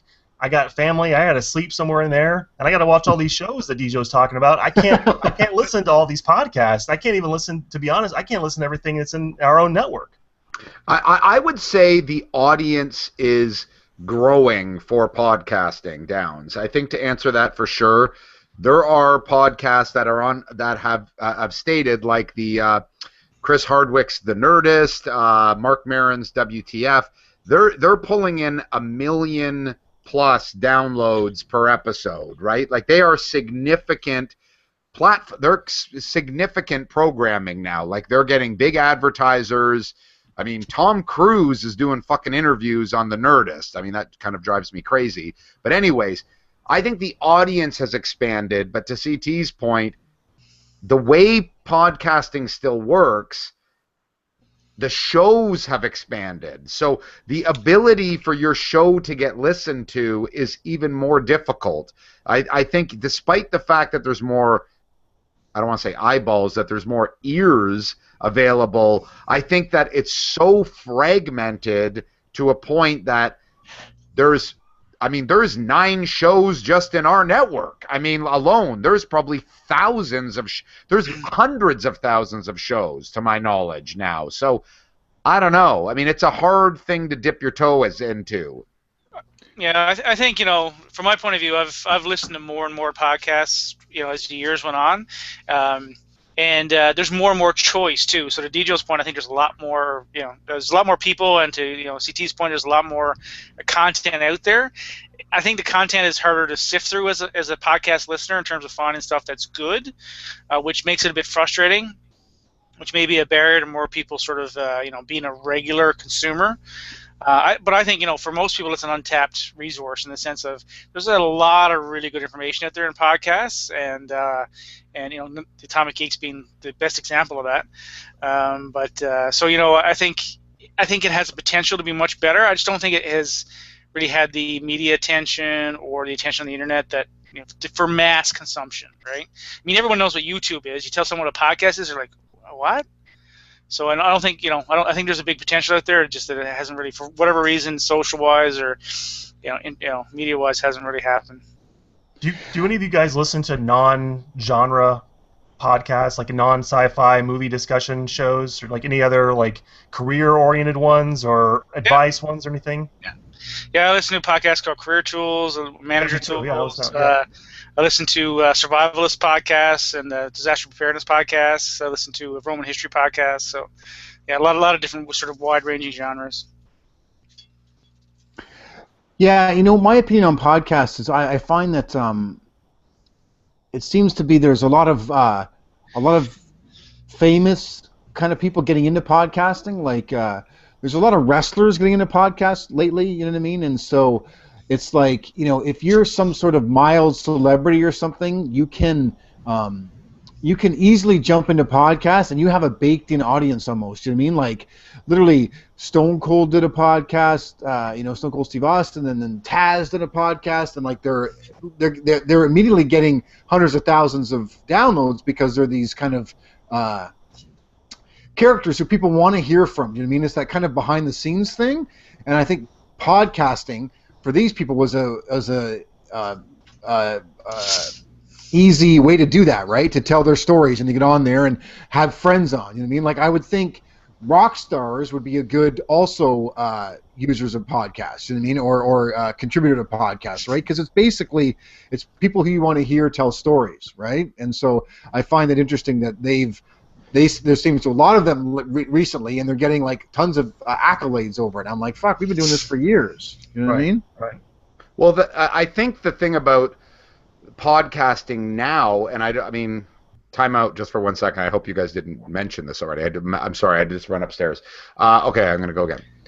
I think the thing about podcasting now that is a challenge is, one, to your points, there's major celebrities and public personalities doing them, so they have a built-in audience already. Then you get the fact of people, the most popular format is interviewing, right? So if you get people like I mentioned with the Tom Cruise thing, where you're getting big-name personalities willing to go, hey, I'll come on a podcast and shop my wares and promote my movie or my book or my concert or whatever. But the other thing is, too, is Apple, the major distributor of podcasts, has changed the way that you really can find podcasts. They've removed keyword searches. Yep. So the only way that you can find podcasts now are really the name of your show and the title of your episode and how much detail you provide. So really, unless you're talking about a movie or a public personality, it's kind of hard to find your goddamn show.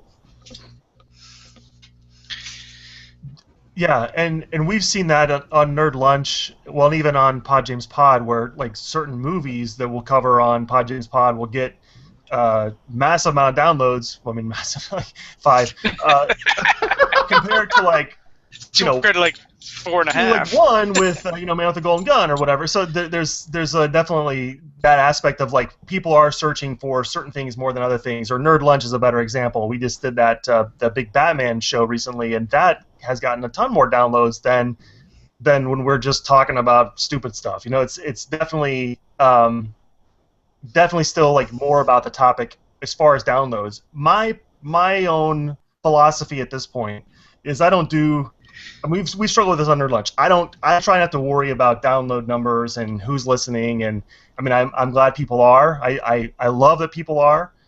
But for us, it's about just doing it and enjoying it. And if people want to come along for the ride, then great. And if not, then the three of us and our guests, we enjoy having the discussion anyway.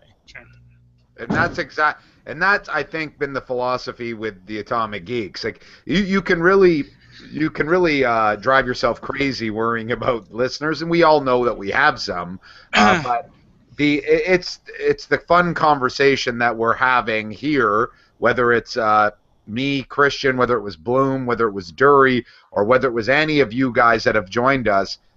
That's what's the most important thing. I think podcasting is a viable media. Like, I think it's increasing. I think more people are into it. I think now, beyond the iPod, to our point about earlier about accessibility, you can listen to iPods you can listen to podcasts anywhere. Your phone is a podcast distributor now. So I think there's more access for people to listen to them. So yes, I think people want this content. So, one very popular genre on the internet is forums, right? You go on and you read and lurk, or you post questions, and I tend to think of informational podcasts as being almost like an audio forum. I can stick a brewing podcast on my phone, and when I'm cleaning the house or mowing the lawn or driving somewhere, I can read a forum in a situation where otherwise I couldn't, read and search the internet, right? Yeah. And so to me, I think it's a very much broader information source for my hobbies and my interests than even the internet would be in general, because I'm able to consume it much more easily. And I think a lot of people don't really see it that way. And once, I think, if that ever takes off and people see that, they'll tend to consume it a lot more than perhaps they do now.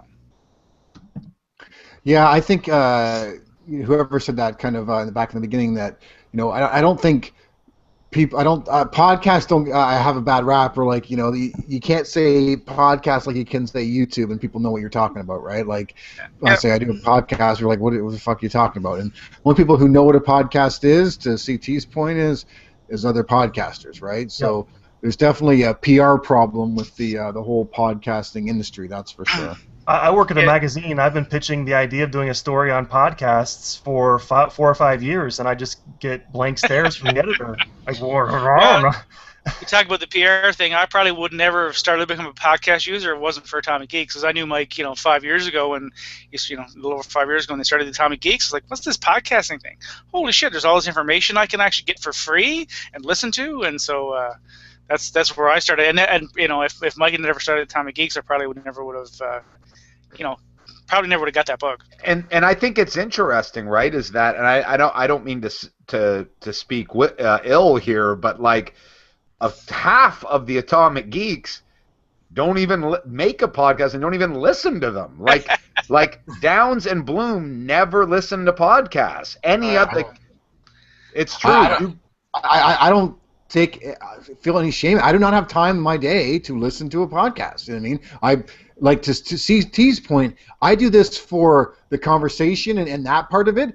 I don't enjoy listening to other people talk. Like, literally, just like, again, no offense. Like, I'm just like, thanks, Downs. No, but because I mean, I like talking. Do you know what I mean? Like, I don't want to sit there and hear a conversation I can't input in. It actually annoys me. So it's kind of difficult for me to listen to podcasts. So. Sorry, that's not something I can do. I listen to music. I can't listen to other people talking. We'll start leaving more blank gaps in our show just for you, Mike. This is where we leave gaps for Mike Downs to respond. You're such an asshole. Oh my God. We'll just throw to you whether you're on the show or not. Yeah, he'd most logically curse at this point in our show. I can't help it.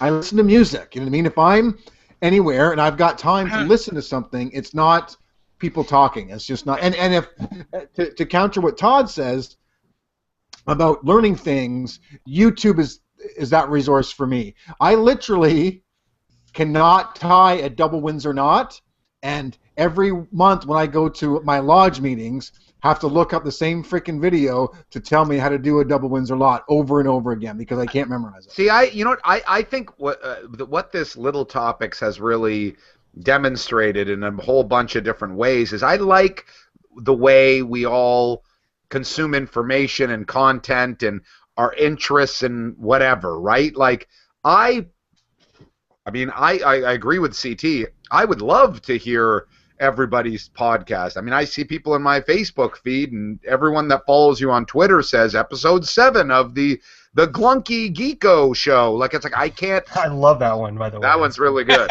I subscribed to it recently. But like, I probably listen to 13, 14 hours of podcasts a week. That's on an average week, if not more. I listen to it on my commute to work, if I go to the gym. Like I'm not listening to music anymore if I'm running on a treadmill. I'm listening to a podcast. Like I've even gotten to the point where I'm listening to them at higher speeds so I can get through more of them. Really? Like I'll listen to the 1.5, 2 times speed so I can get through more podcasts in a session. After your tip about the clip show, how you got through 5 years of Atomic Geeks, I tried that. I don't know. I tried it for a couple podcasts, and it wasn't really. It's a little bit unnerving for me, so I haven't. It took some getting used to, but it's hard to go back now. I'm with you, Dejo. I'm like 8-10 hours a week for sure. I've got 6 or 7 staples that show up every week on my feed, kind of thing. And a few that I listen to sometimes when I'm bored or I don't have anything else to listen to. But I listen to a lot of podcasts, and that's where most of my information comes from now, via, say, forums and that kind of thing, where I would have went 5 years ago. So to me, it's changed quite a bit. Well, it's interesting for me. I now that we're getting into this, I have a few staples that I'll listen to for podcasts every week, no questions asked, and then a lot of them are. But you're very welcome. You're on the Bloke Show, right? But there's another certain amount of casts that I listen to dependent on subject matter. Like I go back to I really don't like Chris Hardwick, but the Nerdist has great guests. So if fucking Will Ferrell or Morgan Freeman is on the Nerdist, I'm going to listen to it. I don't listen to their show every week. I don't listen to WTF every week. I do that based on guest. I do certain things based on, they're talking about this movie. I'll listen at that. But to me, it's 13, 14, 15 hours worth of every week now. I'm listening to talk radio, I guess, for lack of better words, and I never did that historically. Yeah, I need a lot of music in my life. Like, you know what I mean? I listen to music a lot. That would take all my music time away. Do you know what I mean? Like on the bus, I could be listening to a podcast, and the thing is, I try and read a book. I don't think I could listen to people talking and read at the same time. Music is a little bit easier to do that. I mean, I guess people are singing, but it's a little bit easier to tune that out. But yeah, I have music on all the time in my house. You know what I mean? Like, and I don't. See, that's the thing with me, Downs. We have music on in our house as background, or when if there's a social setting. But when it's just me by myself now, I've lost me listening to music. See, I mean, I literally have outdoor speakers, so if I'm barbecuing and I'm having a couple beers, I've got tunes blaring. Like, that's all the time. I mean, I'm sitting by myself. Folks, I mean literally all the time. This guy here. My neighbors love it. So here, let me ask the podcast listeners here down just for a second, Todd and CT, non-Atomic Geeks Network affiliated shows, so beyond those, we think those are great. Recommend one show or tell us about one show that you currently listen to that have nothing to do with any of us. If only we had a section at the end of the podcast where people could do recommendations. But yes, You already did it. You already did a pre-atomic pick. I did. This is the start of destroying the canon of the Atomic Geeks, right? We do picks in the middle. We should do geek news at the end instead of Atomic picks. We talk during picks now. Everything's off the road. CT, what would give us one? Give us one that you like, CT. You're wanting genre, kind of like similar kind of thing, but just not Tag Network. No, just whatever podcast you wanna mention that you really like that is just not Tag Network. Okay. Well, there's like 3 others that are like on my must listen to list when they hit the feed.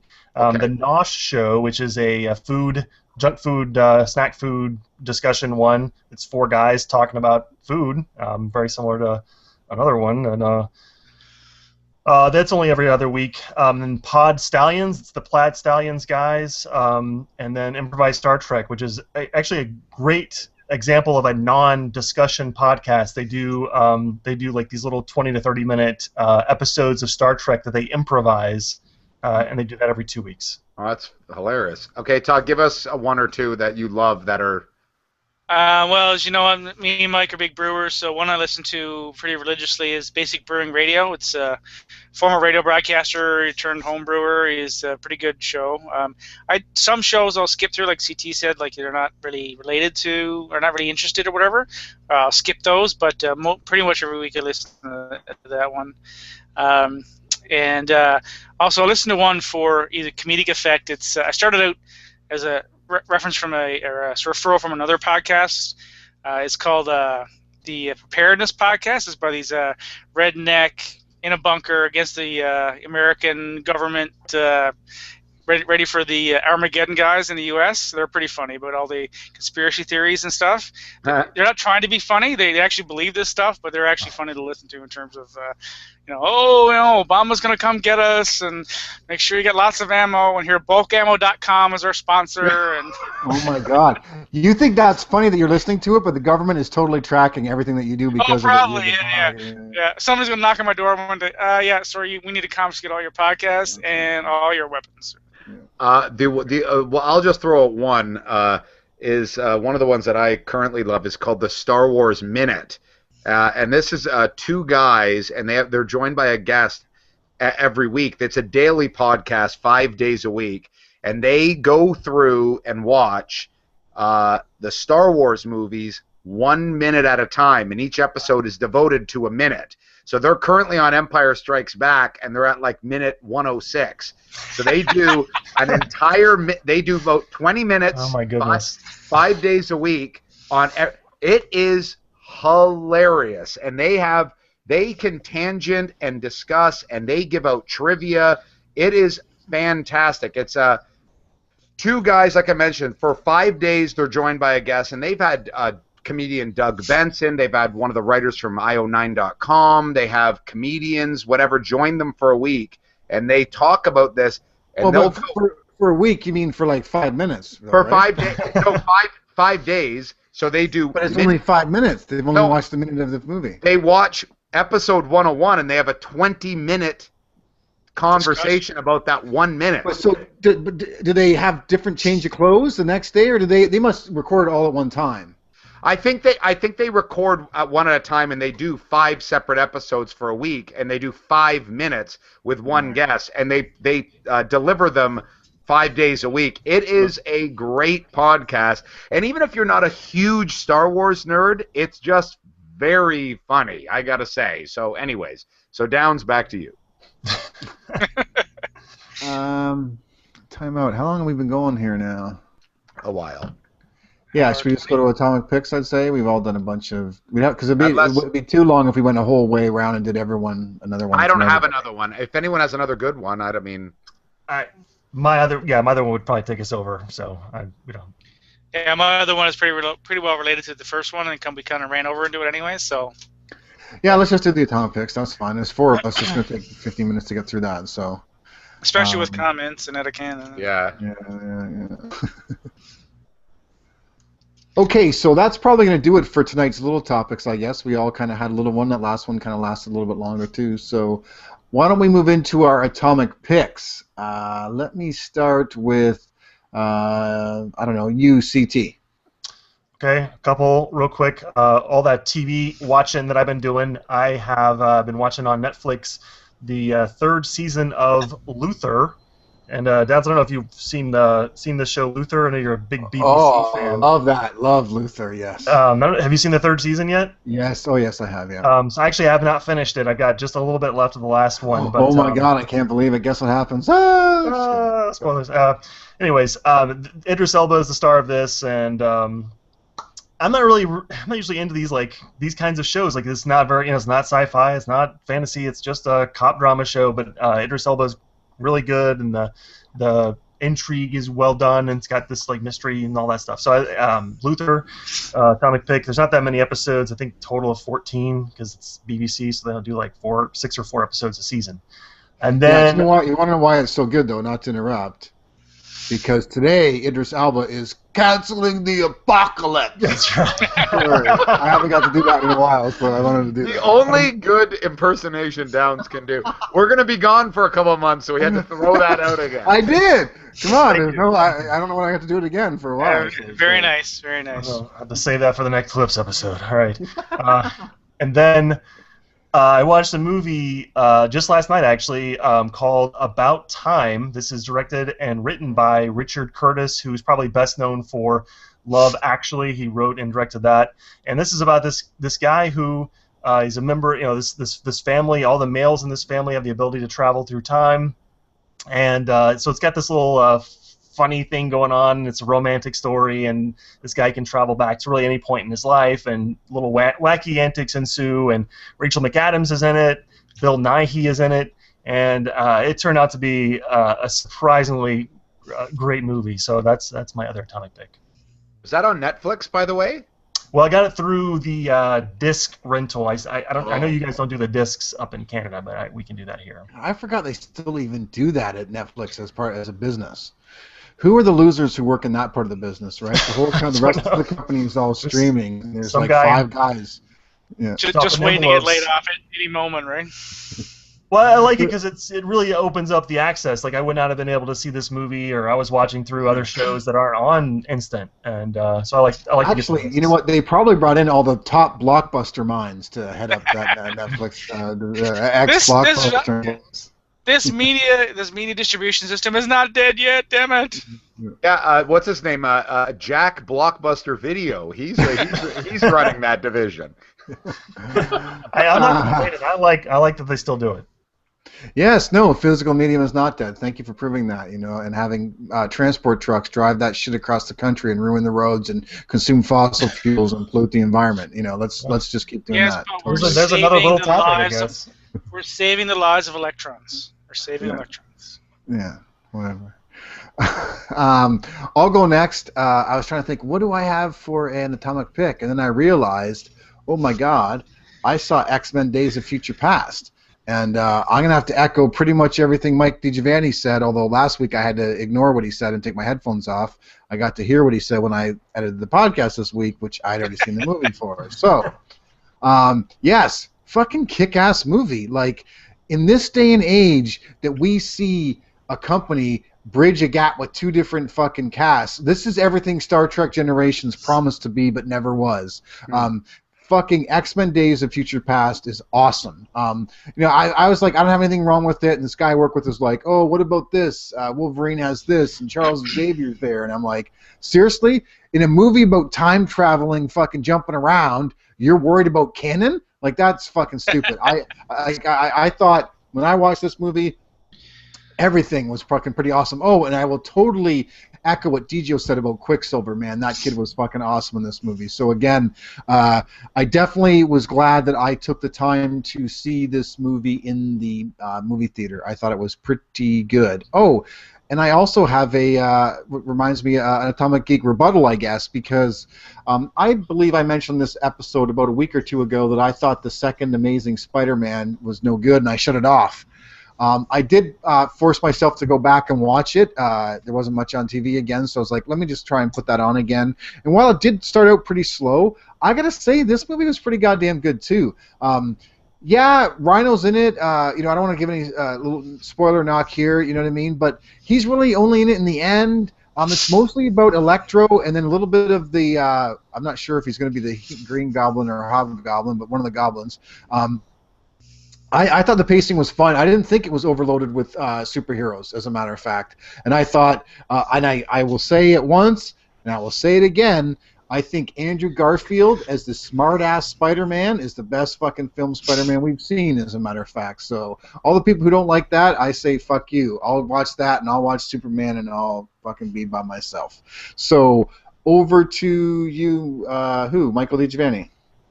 All right, 2 Atomic Picks for me. First off, I got the latest trade paperback from Hellboy. It's called Hellboy in Hell: The Descent. This is the return of Mike Mignola drawing and writing his character. And let me tell you, this comic has been published for 20 years, and the quality remains at an all-time high. It's unbelievable that an artist can still work at this level after working on a particular character for this long. Actually, in fact, it's never been better, which is kind of crazy to say. I have every bit of the Hellboy mythology, but I'm telling you, you should definitely check out Mignola's Hellboy in Hell. Volume 1 is available now. Check it out. And the other thing is, I got a chance to see a movie as well with my daughter. I saw How to Train Your Dragon 2, The Revenge. I don't think it's called The Revenge. But the Dawn of Justice. Yes, the Dawn of, How T Dragon Dawn of Justice. Dawn of Justice. No, but anyways, believe the hype on this one, folks. It's a great movie. The hype. Is there a lot of hype on this? There is. Movie? There's a lot of. There's been some hubbub about it, yeah. There is. I mean, you know what? A lot of people were surprised at the quality of the first film, and then the sequel has come out, and they're comparing it to some of like Pixar's best, as they're saying. I have to say, the imagination that is at work in the world building of this How to Train Your Dragons universe, it is impressive.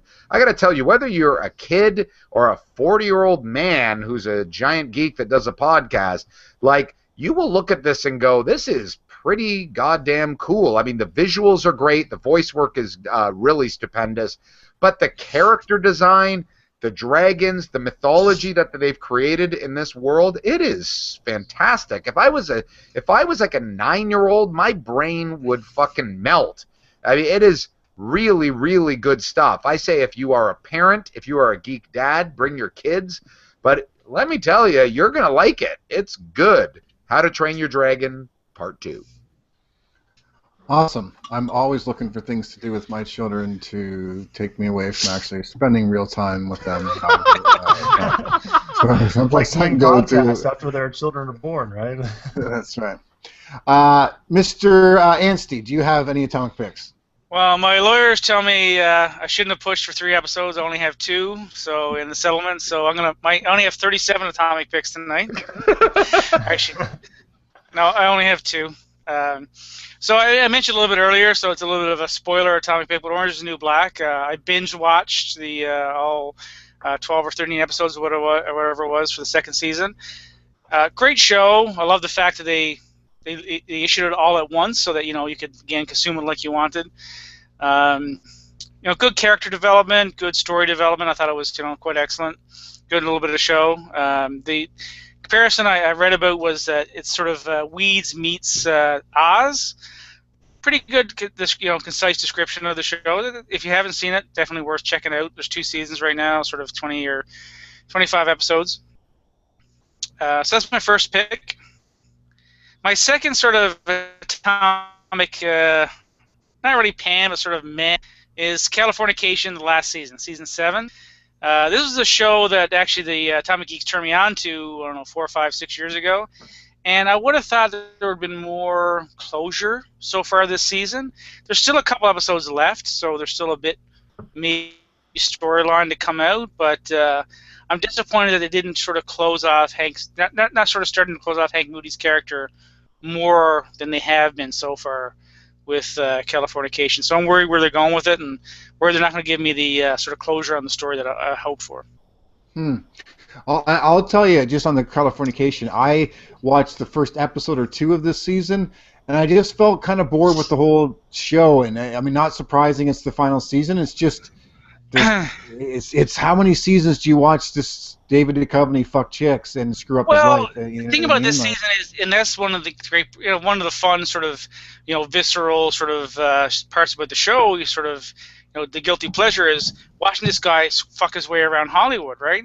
Well, this season, he's trying to be a nice guy. He's not doing anybody, but he's still not growing as a person too, or as a character. So it's like, well, what am I getting? I'm not getting the carnal side. I'm not getting the happy, nice guy side. I'm not really, What's in it for me? What have you done for me Yeah. lately, as Janet Jackson says. Yeah. But what has he done for you lately? That is a great poll on that 80s Janet Jackson video, let me tell you. Hey, Yeah. Where did you get? hey, I'm nasty. That's all I can say. Nasty. Nasty boy. Nasty boy. Don't mean a thing. Anyways, enough 80s fucking. There's more cannon fodder for the next clip show. That's CT, right. 'cause Yeah. that's I right. never sing on this podcast. Goodness gracious, Yeah, no. you know what? You guys do your own next clip show. It's, Fuck you. I ain't doing that. It's Who's gonna doing, who's doing the Nerd Lunch fucking clip show for crying out loud? You know, I thought you guys were. What happened? When, Yeah. I thought we Exactly. made a deal. Exactly. The only problem, CT, when you do such a good job, people want you to do it again, right? That's Well, That's it's right. good. It's going to be pretty easy because our next 5-year anniversary, I think we're going to put out like 3 or 4 more episodes at this rate. It's like we're going That's on this right. hiatus. But let fans about the hiatus. We will be back, and there will be special episodes here and there. Like I will be attending the Fan Expo. I'll be putting out my usual episode for that. That'll be in our feed. So there will be stuff. Continue to check our feed, but as to Downs' point, the canon episodes will probably return in about 6 to 6 weeks or so. Yeah, And and when I you gotta return, go ahead, Todd. say to the fans, if they break that promise, I will personally. I'm a huge fan of Tommy Geeks, so I'll personally hunt them down across the country, put them in a room, chain them to a chair, and force them the podcast for all of our listening viewers. I will do that. And Dijo, the big thing I think people are wondering is when you return, will you finally have fulfilled your New Year's resolution and watch those Fast and the Furious movies? Oh my God! Thank you for bringing that up. Yes, I'm gonna binge watch those in December. You're gonna have my atomic picks are gonna be all at Fast and Furious. I know, completely forgot about it because the problem is going back to the little topics that we just talked about. I have been watching goddamn Star Wars, the Clone Wars on Netflix. So I gotta get. Yes. So I'm on shut the up. edge of my seat, Dijo.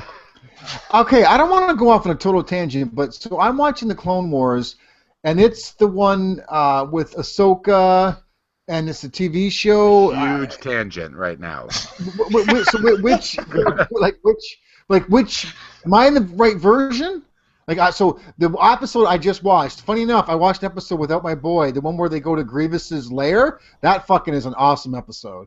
Right? You seen that one? And then they shoot him up and they pull his legs off and he's climbing all around. Yeah. But so I've only watched 5 or 6 episodes.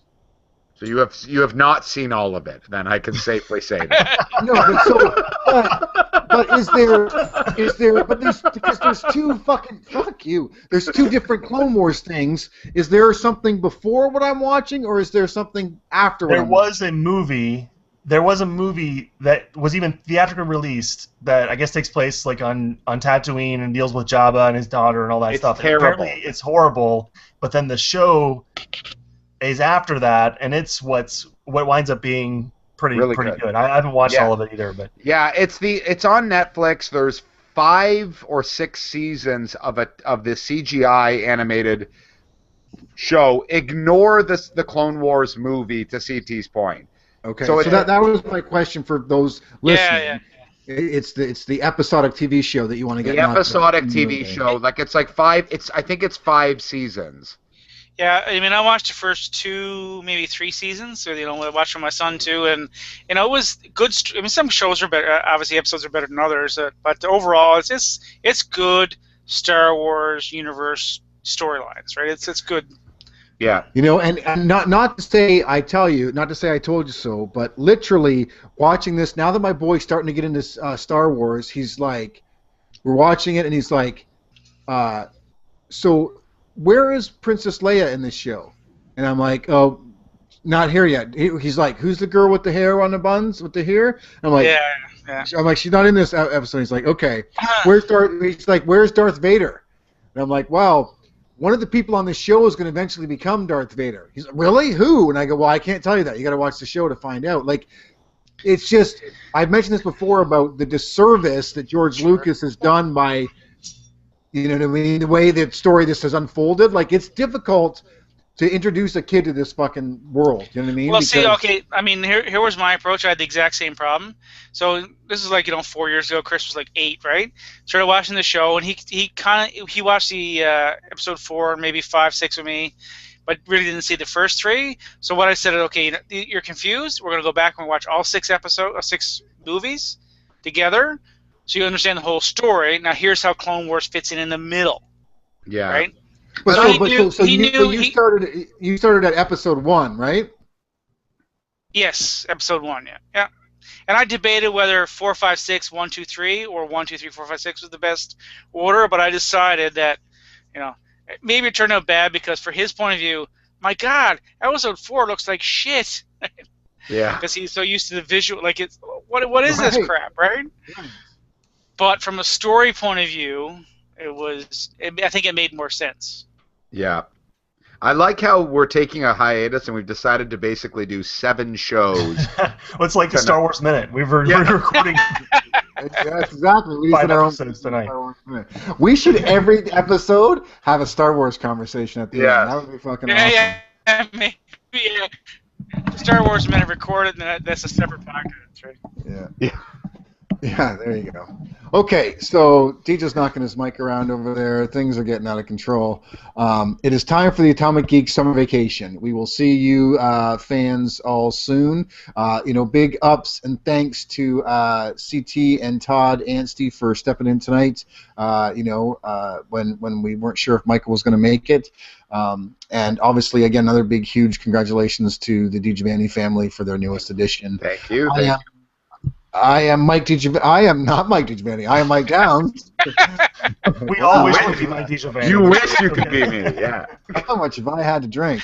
I'm Mike Downs, but for Mike DiGiovanni, CT, and Todd Anstey. Wait, Downs, you Downs, wait, you gotta say that ending again. You blanked. What? We didn't hear the ending. You got to do the ending again. You froze. Oh, okay. So what? From the Star Wars Minute. Basically, you're Mike DiGiovanni. You stay over there again. Oh, Jesus Christ. You don't have to do that bit again if you don't want. But right, it was funny because Todd called himself CT. He's like, yeah, that's an Easter egg. That's a perfect Easter egg. Yeah. So I'm Mike Downs for Mike DiGiovanni, for CT, and for Todd. Tonight we are called the Atomic Geeks, and we are on vacation. We'll see you soon. Listen to Nerd Lunch. Classic film jerks. Still plugging away till the end, right? Might as well, right? Thanks, all right, Todd. fellas. Thanks very much. All right, so Downs, you're going to set up the hangout for Saturday, though, right? I already have. Yeah, I set up tonight. Oh, it's already been set up. Okay. Yeah. I'm not sure if everybody's invited because I don't know if I had them all on Google Plus. So you should check that out. AJ is the only one that is worried that he said he tried to do this with you once and he couldn't figure it out. Why? Like, it's just get a Google Plus membership. Like, what is? No, and he was there, but it wasn't working. Technically, it would work and then it would cut out. So I don't know what kind of, low jack system he has, but it's like it was working, and then he would turn it off and it wouldn't work anymore. And he was trying to get the mic off. I don't know what he was doing, but it wasn't working. I'll follow up with him again. Chris Lockhart's gonna come.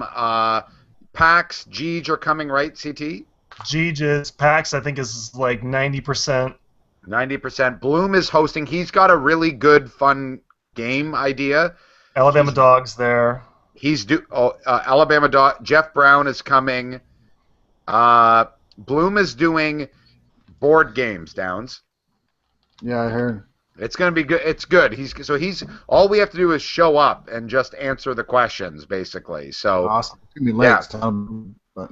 All right. So thanks, guys. We'll talk to you on Saturday. All right. See you guys. Bye. All right. Thanks for having me, guys. Yeah, see you, Todd.